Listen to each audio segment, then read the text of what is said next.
Bueno, está el doctor Airavedian con nosotros. ¿Cómo le va, doctor? Buen día. ¿Qué tal? ¿Cómo están ustedes? Muy bien, muy bien. ¿Y usted? Bueno, doctor, ¿cómo están? Excelente. Como ha ocurrido lo que voy a contarles en un lugar remoto, pero dentro del territorio argentino, en Salta, en el límite de dos poblados, ahí se juega y se seguirá jugando habitualmente al fútbol. Fútbol de aficionados, como ocurre con tantos cultores de este deporte en todo el país y en muchos lugares del mundo. Pero me voy a ceñir exclusivamente a lo ocurrido en Salta, que tiene una repercusión penal enorme y que ha sido totalmente silenciado por la prensa, o desconocido, o ignorado, o no ha trascendido. Hay que ir y buscar en las decisiones judiciales, y en las decisiones judiciales está este fallo importantísimo, que pone un límite a la violencia que existe en el fútbol, pero no afuera del fútbol, no entre los hinchas, no con los policías, no con los barras bravas, no, entre los jugadores. Un deslinde de responsabilidad, un juez con un criterio atinado y un criterio lógico ha actuado en este caso. ¿Qué ocurrió?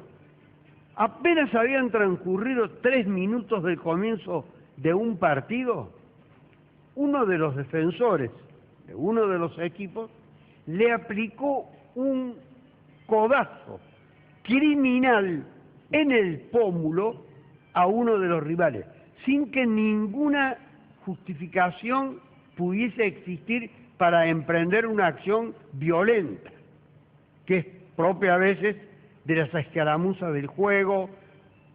Hay un límite que se desborda, un límite que se inobserva, un límite que no se respeta entre lo que es la fuerza para actuar de la violencia y de la mala intención.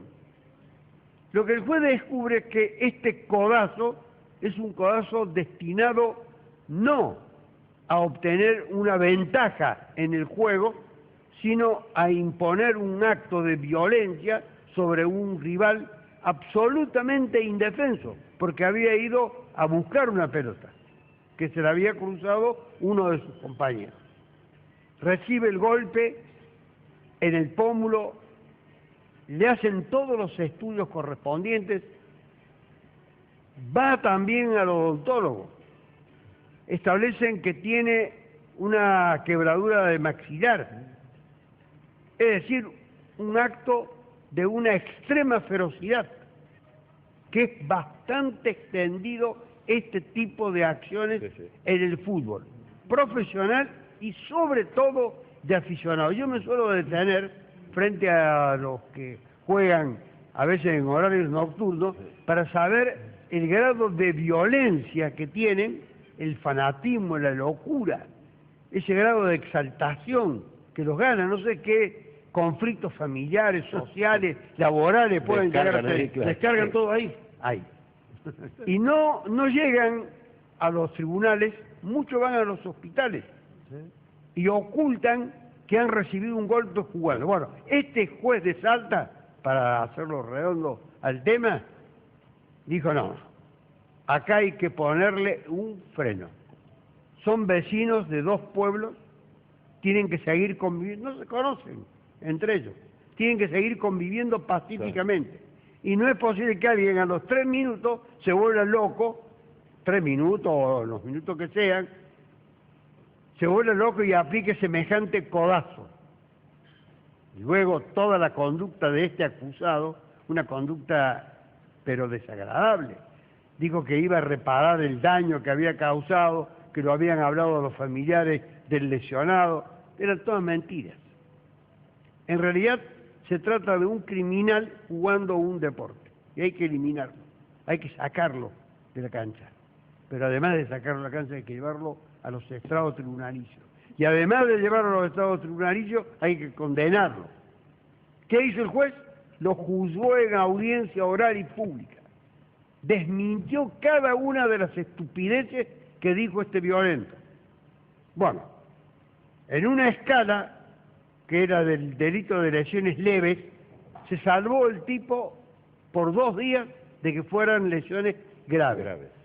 Si hubiese tenido una inhabilitación para el trabajo por más de 30 días, eran lesiones graves.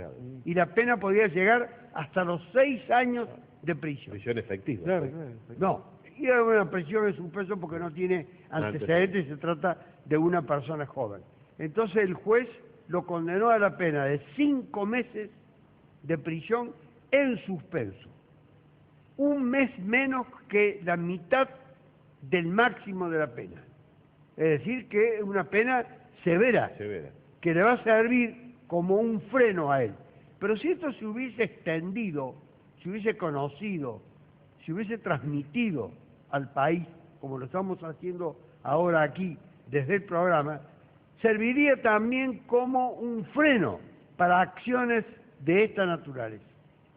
Ojalá muchos de los que vean el programa o sus familiares le transmitan a sus hijos, a sus esposos, a sus novios, etcétera, que tengan cuidado, porque en la Argentina también hay jueces, aunque sea de parajes remotos, como este juez de Salta, que decidió aplicar la ley. Nada de codazos como una acción propia del juego, no. Un codazo aplicado de esa manera es un acto delictivo y no es un acto deportivo. ¿Y una penalidad económica también? No. No le aplicó ninguna sanción económica. No hubo una, porque no hubo pedido de reparación del daño. Si hubiera habido pedido de reparación del daño, seguramente hubiera mandado a pagar una indemnización. Ahora, doctor, el antecedente que le queda a este muchacho, la próxima va preso. La condena es efectiva. Claro. Debe cumplir con derecho a libertad condicional, pero debe cumplir las 2/3 partes de la condena que le imponga. Este seguramente va a volver a hacer algo parecido, no se va a frenar, porque ya tiene el impulso criminal, el impulso violento, el impulso homicida, el impulso de golpear, no de jugar. ¿Sirve como jurisprudencia para otros distritos del país? No sirve como jurisprudencia porque es para el caso. Ni siquiera lo que resuelve la Corte Suprema de Justicia de la Nación sirve para que los tribunales inferiores lo apliquen. Estos siguen teniendo libertad para opinar, resolver y decidir de acuerdo a su criterio. De manera tal que lo que ha decidido este juez de Salta sirve para el caso. Pero es un antecedente a tener en cuenta. Pero ahora, es decir que, en los hechos de violencia que suceden en las canchas donde juegan los aficionados, pueden entonces ir a hacer la denuncia y que se siga un curso, por ejemplo. Absolutamente, y si hay fiscales y jueces decididos a hacer cumplir la ley, muchos más de este solo caso podrían ser condenados. Ahora, si hay un fiscal viendo por televisión un partido acá, Belgrano, Talleres, Córdoba, y ve un hecho así, ¿puede actuar de oficio el fiscal? Puede actuar, efectivamente, puede tomar conocimiento él en forma directa, luego por una cuestión de turno distribuirla al fiscal que le corresponde, pero puede actuar de oficio. Pero muchos de esos fiscales, a los cuales usted probablemente se refiera o esté pensando, alientan también la violencia, porque hay que verlos cómo actúan mucha gente de la justicia como hinchas del deporte, como hinchas del fútbol, la violencia que tienen en el lenguaje, soeces, brutales. Y hay que decirlo. Hay que decirlo. He visto a uno, y la última vez que fui a una cancha de fútbol, tirar una radio. Una radio, un fiscal. Un fiscal tirar una radio a un buen niña. Muy bien. Usted no va más, doctor, a la cancha. No. No puedo creerlo. El doctor Graveguén no va más a la cancha, no va más al cine. No sale más a ningún lado. Sigue viniendo acá. Está desilusionado de la sociedad. Ahora, en el fútbol amateur... y cuento las historias aquí. En el fútbol amateur hemos dicho acá en este programa que la incidencia de los padres a la hora de mensurar la violencia que hay en los campeonatos de fútbol infantil en todos los niveles es absoluta. La incidencia que tienen los padres es absoluta. La conducta de los padres que están detrás del gran éxito para su hijo es una conducta criminal. Lo están alentando a romper huesos, a hacer lo que sea, e incluso después a mortificarlos a sus hijos, a castigarlos, a reprocharles que no han sido valientes. Si no ganan. para no decir otra cosa. Sí. Sí. Muchas gracias, doctor. Gracias a usted. Muy amable.